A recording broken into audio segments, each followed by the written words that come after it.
Shalom à tous, que le Seigneur vous bénisse abondamment. Tous ceux qui écoutent cette vidéo, quel qu'en soit le lieu où vous êtes dans ce monde entier, recevez les salutations du ciel.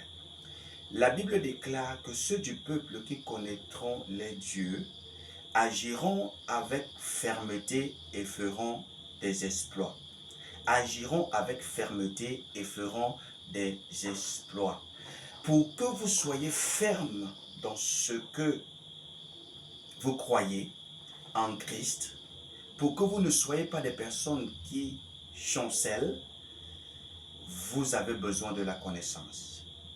Et la Bible déclare encore une fois de plus que si mon peuple périt, si ils sont face à des choses qui les détruisent, c'est parce qu'il leur manque la connaissance.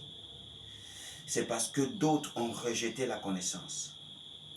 Mais ce que nous faisons aujourd'hui, c'est pour ceux-là qui n'ont pas rejeté la connaissance. Et je crois que toi qui m'écoutes, tu n'as pas rejeté la connaissance.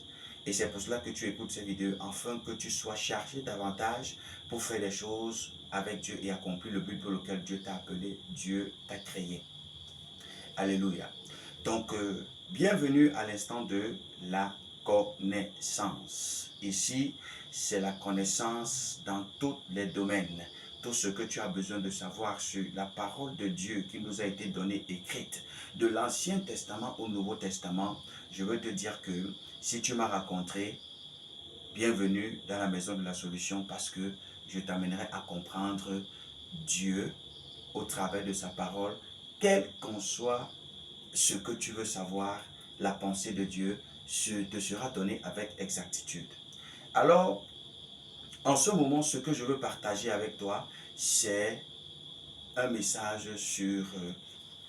je dois regarder mon bord. Hein? D'accord. Donc, ce que j'ai préparé pour toi aujourd'hui, c'est la déception, une épreuve qui fait mal. Mais toi, sois au-dessus.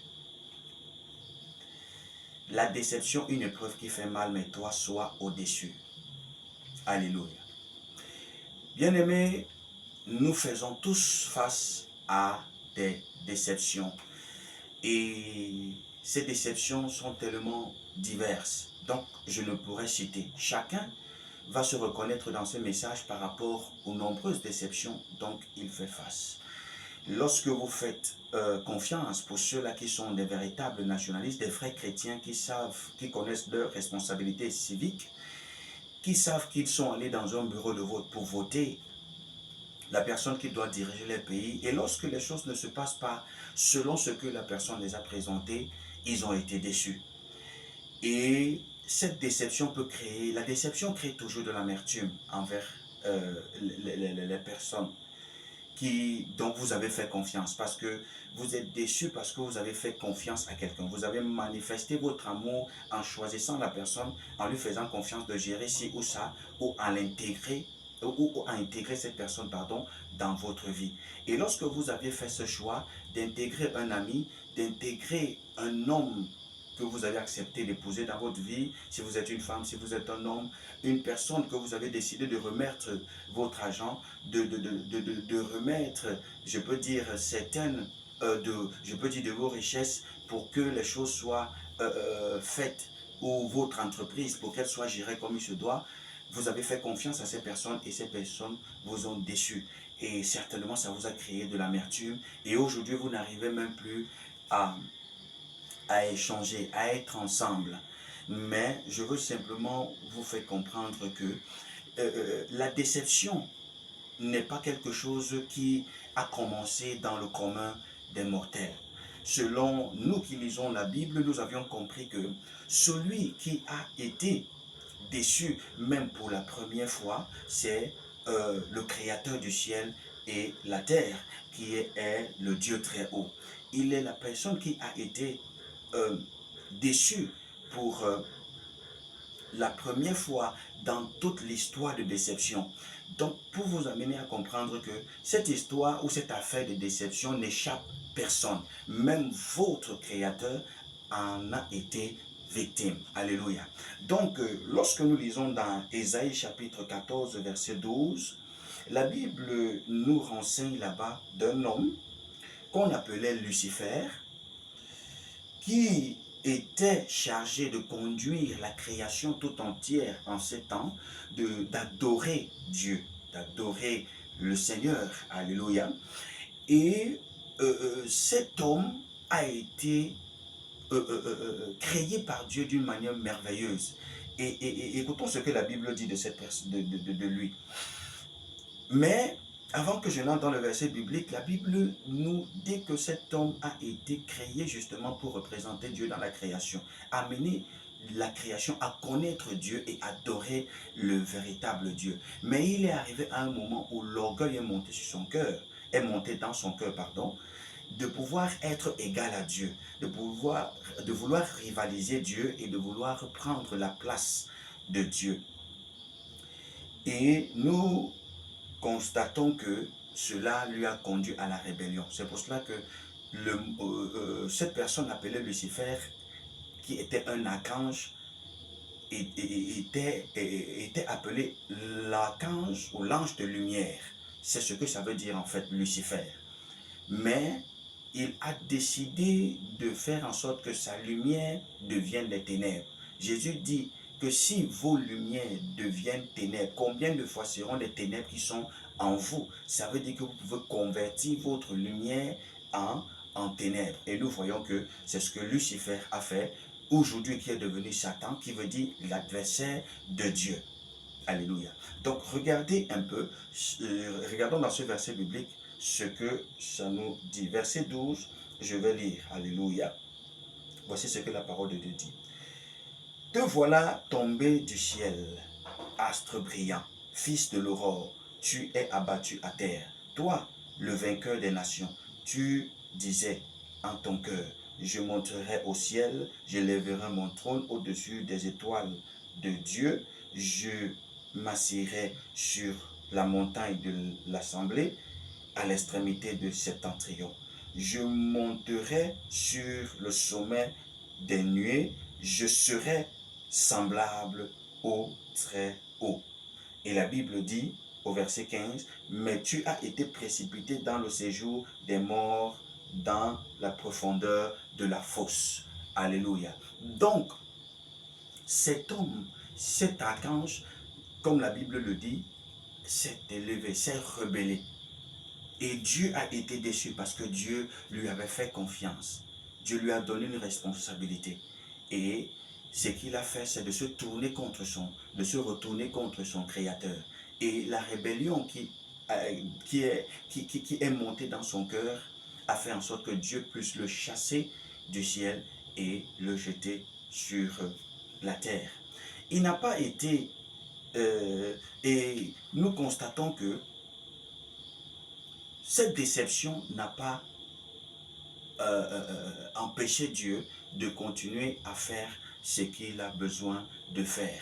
La preuve, c'est que la déception que Dieu a reçue de son archange ne lui a pas empêché de continuer à vouloir faire ce qu'il avait prévu de faire, comme je le disais tantôt, d'un monde idéal, d'un monde où il va créer, où il avait l'ambition de créer une planète Terre, où il avait l'ambition de créer l'homme qui devait résider dans cette planète, de pouvoir faire ce qu'il a prévu, ce qu'il avait dans ses plans. Alléluia. Donc, nous constatons que après même que Dieu a été déçu par son archange, il a continué à établir ce qu'il avait déjà prévu, préparé dans sa pensée depuis l'éternité. Alors, il décide cette fois-ci de créer, de faire en sorte que la terre, qui n'était que une masse invisible, parce que la terre a existé, mais n'était pas encore visible. Et nous constatons que Dieu décide d'enlever la terre dans l'invisible pour que ça devienne visible. Voilà la raison pour laquelle lorsque vous voyez Dieu dire au commencement, Dieu créa, nous constatons que Dieu ne fait que dire que le sec paraisse. Ça veut dire que le sec existait mais ne paraissait pas. C'est-à-dire que tout ce que Dieu avait créé la terre, mais rien n'était physique. Et ça n'était pas limité par par des planètes que nous voyons aujourd'hui. Alors Dieu décide de procéder dans cette même planète Terre qui était invisible pour l'enlever de l'invisible pour le visible. Et il décide de procéder par les planètes et il crée une planète Terre dans laquelle serait centrée toute la gouvernance de toute la Terre et qui aura aussi un impact aussi positif ou négatif dans les cieux. Alors Dieu crée la Terre et met là-bas Adam.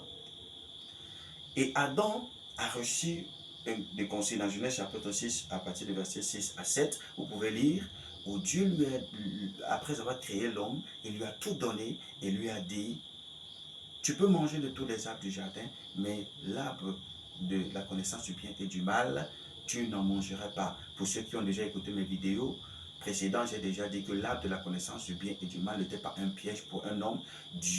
L'homme devait manger cet arbre, mais c'était uniquement sur l'instruction de Dieu. Je ne vais plus m'appesantir là-dessus parce que pour ceux qui écoutent mes vidéos, j'ai déjà mieux parlé. C'était juste un peu essayer d'amener ceux qui m'écoutent maintenant à comprendre encore mieux ce que je suis en train de développer. Alléluia. Donc, il crée Adam. Adam est sur la terre. Il a reçu l'autorité de gouverner toute la terre et rien ne le manque. Et Dieu lui donne une instruction et Adam aussi fait la même chose. Il décide d'écouter une autre personne que d'écouter Dieu. Et Dieu encore à ce niveau est déçu. Dieu a encore fait confiance à un homme qui est Adam et il est déçu. Encore la déception. Mais ce que nous constatons, c'est que bien que Dieu a été déçu, il n'a pas décidé de détruire tout, de détruire la terre, de finir avec les hommes. Même quand il a décidé de vouloir le faire au temps de Noé, ce n'était pas à cause du fait que Adam avait fait ce qui était contre sa volonté, mais c'était parce que les anges, toujours qu'il avait fait confiance, sont venus sur la terre et ont pris les fils des hommes et ont fait des enfants qui ont créé des géants. Donc on parle des héros qui ont existé dans le temps, comme les Hercule et tout le reste. Donc, Dieu, à cause de la méchanceté de ces géants qui étaient sur la terre, a finalement vu que la terre ne faisait que se pousser vers le mal et a décidé de pouvoir détruire la terre. Mais même comme ça, il s'est repenti et a décidé de faire confiance à un homme qu'on appelait Noé et qui a aussi cru en Dieu par rapport à ce que Dieu lui a donné comme message, par rapport à ce que Dieu lui a dit et s'est préparé conformément à ce que Dieu lui a donné comme information parce qu'il a cru en Dieu. Parce que s'il ne croyait pas, il n'aurait pas dû décider de pouvoir bâtir l'arche. Alléluia. C'était juste une parenthèse. Donc, Dieu a été déçu encore une fois de plus. Mais Dieu a continué. Il ne s'est pas arrêté là. Il avait un projet. Et ce projet n'était plus seulement de pouvoir créer un monde où les hommes, mais était aussi un autre projet qui était celui de sauver l'homme. Donc, Adam avait déjà livré à la verdict, je peux dire populaire, ou à la faiblesse et à la destruction, ou sujet à la domination du monde des ténèbres. Alléluia. Donc, Dieu n'a arrêté aucun de ses projets, il a continué à suivre ses projets. Amen. Pour nous amener à comprendre que nous devons être comme notre Père. Lorsque nous sommes déçus, nous ne devions pas tout gâter. Nous ne devions pas tout gâter, nous devions être au-dessus. Et nous voyons encore cela lorsque nous regardons notre Seigneur. La parole de Dieu qui s'est faite chair, qui habitait parmi nous, pleine de grâce, est venue et a choisi 12 disciples qu'il a mis à côté de lui. C'est-à-dire qu'au milieu de la multitude de disciples, a choisi 12 disciples qu'il a mis auprès de lui, qui devaient faire confiance, avec qui il devait aller partout, qui devaient être comme des personnes, des hommes de main. Alléluia. Mais nous voyons que là encore, Dieu a encore été déçu par Judas, qui lui a trahi. Dans Matthieu chapitre 26, verset 50, Nous voyons que lorsque même il a été vendu par Judas, il lui a appelé mon ami. C'est toi qui peux me faire une chose pareille. Donc, Judas a encore trahi le Seigneur. Et ça ne s'est pas arrêté là. Pierre lui-même aussi a déçu le Seigneur en le régnant. Alléluia. Les disciples tous ont fui lorsque il y a eu ce moment d'épreuve forte et ont laissé le Seigneur lui seul. Mais je veux que nous retenons quelque chose de très important. C'est que dans toute cette déception, le Seigneur n'a pas baissé les bras. Le Seigneur n'a pas laissé qu'il soit frustré. Que ces projets qu'il avait pour vous ou pour l'humanité soient frustrés. Pour l'univers soient frustrés. Il a continué à donner son meilleur. Bien-aimé, je veux te dire quelque chose, continue à donner ton meilleur. Ne laisse pas que la déception te donne des orientations, que la déception te donne d'avoir l'amertume, qui t'amène à tout gâter, à vouloir tout détruire, à t'arrêter, à vouloir mettre toi-même des barrières qui vont t'empêcher à aller loin avec Dieu. Si c'est que tu t'es marié, ça n'a pas bien passé, ne dis plus que tu ne vas plus te marier. Si c'est que tu as créé une entreprise, tu as fait confiance à quelqu'un, ne dis plus que tu ne vas plus faire. Non, ne te crée pas toi-même de barrières, mais sois au-dessus. Continue à courir dans les projets que tu t'es fixés. Alléluia. Continue le meilleur que tu as toujours cru en ça et tu as tout donné pour vivre ça. Continue à croire au meilleur, à croire au mariage, à croire aux enfants, à croire à tout ce que tu as fait comme projet. Continue à croire à une meilleure vie dans cette nation, le Cameroun. Continue à croire, ne baisse pas les bras. Que ce soit celui qui dirige cette nation, ceux qui dirigent, qui sont les chefs de village, ceux qui dirigent vos familles, tes frères, tes soeurs, que personne ne t'amène à rester dans une position qui va t'amener à être frustré jusqu'à tout abandonner. Et lorsque tu abandonnes tout, tu as mis des barrières au devant de toi qui vont t'empêcher de continuer à aller de gloire en gloire. Si tu dis que tu es fils de Dieu, que tu es né de Dieu, sois imitateur de ton Père. Ton Père a été déçu, mais ne s'est pas arrêté là, mais a continué à œuvrer pour le bien-être de l'univers et de la création. Jésus, face aux déceptions, ne s'est pas arrêté là, a toujours cru au meilleur, a toujours cru au salut de cette nation et il a donné sa vie et les hommes aujourd'hui, toi et moi, nous sommes sauvés. Si vous voulez regarder ce que Judas a fait, pardon, ou des disciples ont fait, ou des apôtres ont fait, ou ce que Pierre a fait, il aurait dit, ok, je m'arrête là, je ne continue plus, et basta. Mais il a continué jusqu'à la mort de la croix, et que toi et moi nous soyons sauvés. Et nous voyons que Jésus, après qu'il soit ressuscité, a rencontré les disciples. Il a rencontré Pierre, et a dit à Pierre, Pierre, m'aimes-tu comme Pierre, m'aimes-tu? Le Seigneur, il dit au Seigneur, Seigneur, tu sais que je t'aime. Paie mes brebis, paie mes agneaux. Vous voyez que celui qui a renié le Seigneur, qui le connaissait, Jésus ne lui a pas mis en quarantaine. Jésus n'a pas dit qu'il ne va plus rien faire avec Pierre, parce que Pierre n'est pas sérieux. Pierre l'a abandonné. Pierre l'a abandonné. Mais il est revenu vers Pierre. Il a dit, m'aimes-tu? Il dit, Seigneur, tu sais que je t'aime. Paie mes brebis, paie mes agneaux. Bien-aimé, ce n'est pas parce que quelqu'un t'a dessus que vous allez lui mettre à côté. Que quelqu'un t'a déçu, t'a fait des choses que vous allez lui mettre à côté. Mettez toujours un moyen de pouvoir donner quelqu'un l'opportunité de se racheter. Parce que certains peuvent vous faire des choses à cause de la peur, à cause des mauvais conseils ou à cause de quoi que ce soit. Mais je veux simplement dire, ne soyez pas braqués à cause des déceptions. Soyez au-dessus. Soyez au-dessus, alléluia. Que des déceptions des personnes ne vous amènent pas à ne même pas pouvoir les regarder en face, ni les saluer. Que ça ne crée pas en vous l'amertume. Parce que l'amertume n'est pas quelque chose de bien. Ça empêche l'Esprit de Dieu de se mouvoir en vous et de vous amener dans les hautes sphères avec Dieu. Alléluia. Donc, Nous allons voir encore d'autres choses qui vont nous instruire en ce qui concerne la déception.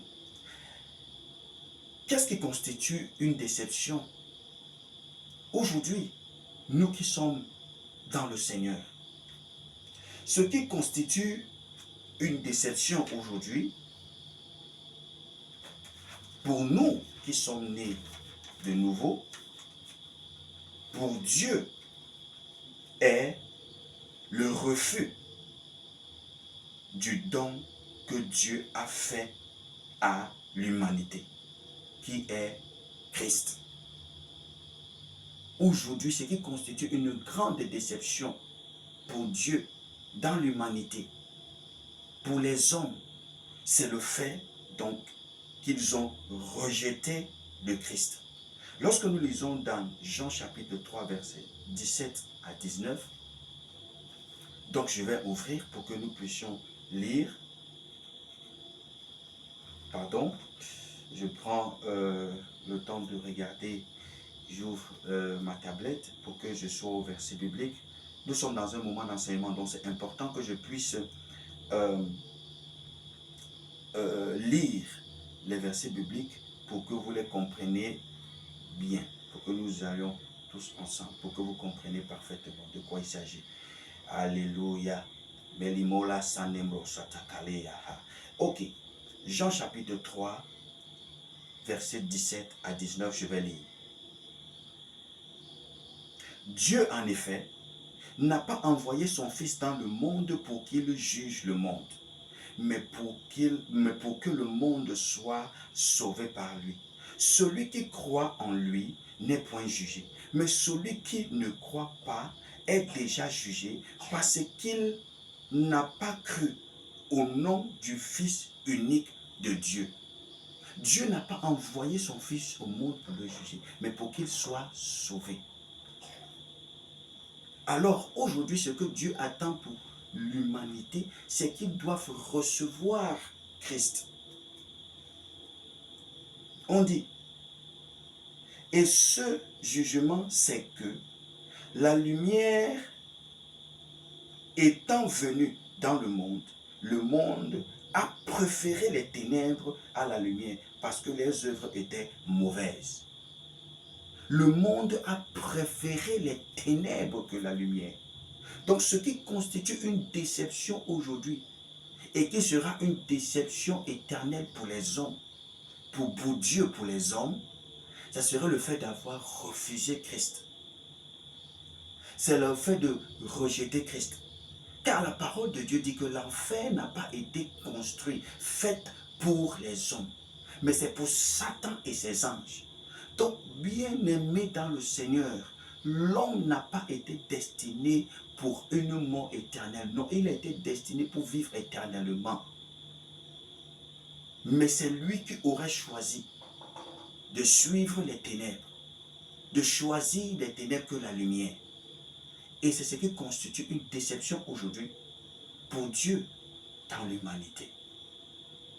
Donc, bien-aimés dans le Seigneur, quel qu'en soit là où vous êtes et que vous écoutez ce message, ne soyez pas des personnes qui déçoivent le Seigneur en l'acceptant, en l'acceptant pas dans votre vie comme votre Seigneur et Sauveur personnel. Et si vous ne l'avez pas encore fait, vous qui écoutez cette vidéo, contactez-moi dans ma page Facebook qui est toujours écrit Mission des sacrificateurs rois, et je vous conduirai à confesser le Seigneur Jésus-Christ en vous aidant à déclarer les paroles de foi qui vont vous amener à recevoir le salut. Alléluia. Donc, la deuxième chose qui constitue aujourd'hui pour Dieu une déception, nous qui sommes aujourd'hui en Christ aussi, ce qui constitue une déception pour Dieu aujourd'hui sur les hommes régénérés par Christ est le fait de pousser Christ hors de leur vie. Comme je le disais, aujourd'hui, ce qui constitue une déception pour Dieu, pour ceux ou pour les hommes qui sont régénérés par Christ comme moi, et vous qui êtes nés de nouveau, ce qui va constituer une déception pour le Seigneur en ce qui concerne ceux-là qui sont nés de nouveau, c'est le fait d'avoir poussé Christ dehors. En fait, renier Christ.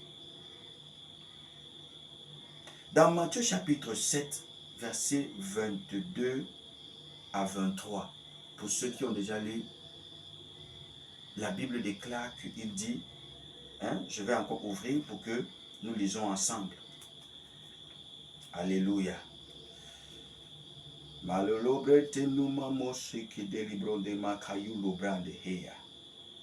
Ah, ça c'est les moments bénis. Les moments bénis, les moments bénis. Bien-aimés, sensibilisez les uns et les autres, vous qui êtes déjà connectés ou qui êtes déjà abonnés sur cette page, alertez aussi les autres pour que eux aussi ils soient bénis par ces enseignements. Alléluia. Matthieu 17, verset 22. 17, 22. Voici ce que la parole de Dieu dit. Ah! Pendant qu'il parcourait la Galilée, 22, 7, oui. Matthieu 7, 22, pardon. J'ai fait une erreur, s'il vous plaît. Matthieu 7, plutôt 22. Matthieu 7, 22. Matthieu 7, 22. Alléluia. La Bible déclare, plusieurs me diront en ce jour-là, Seigneur, Seigneur, n'avons-nous pas prophétisé par ton nom? N'avons-nous pas chassé des démons par ton nom? Et n'avons-nous pas fait beaucoup de miracles par ton nom?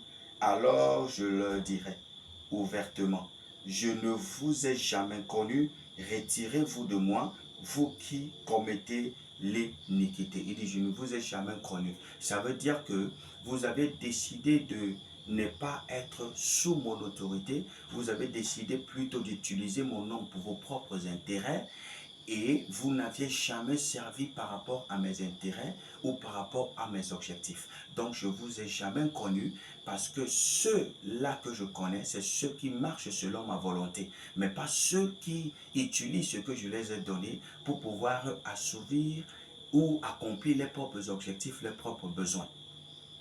Alléluia.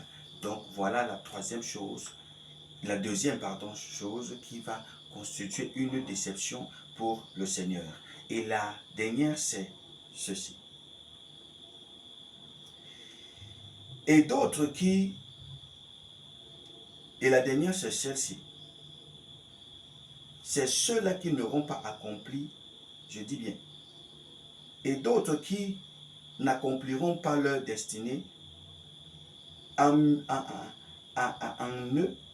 manifestant pas leur plein potentiel.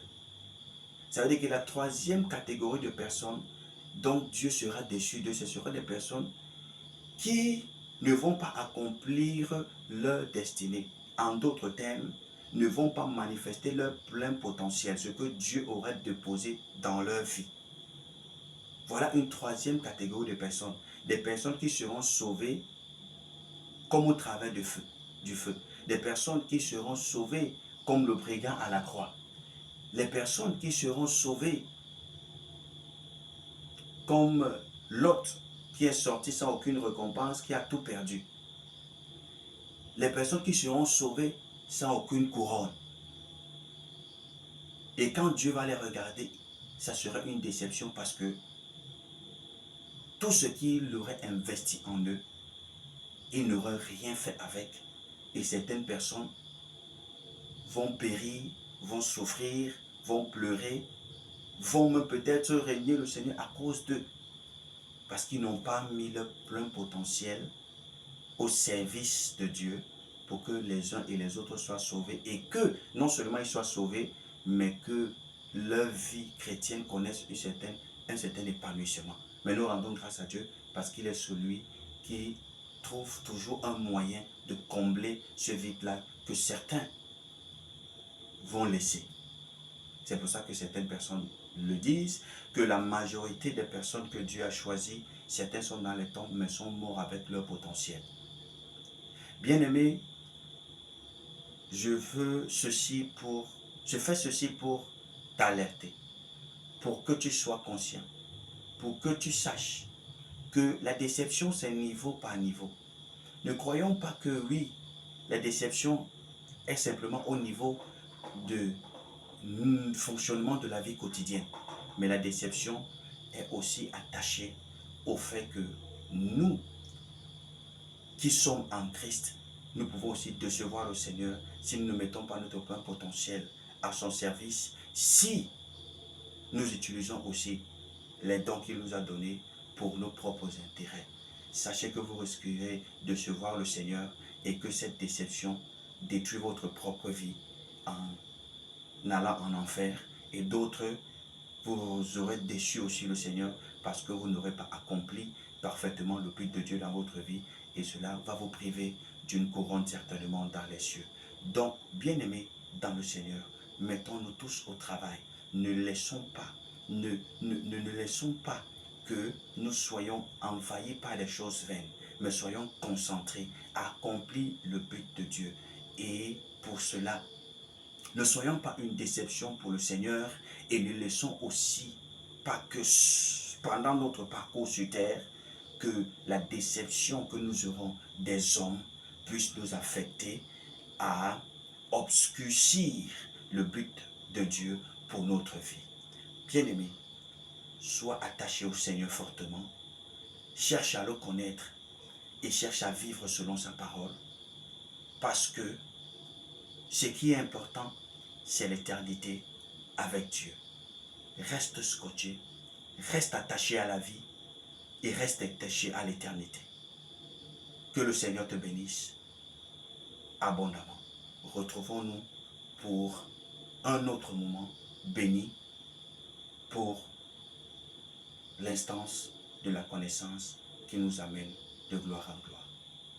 Soyez bénis. Shalom.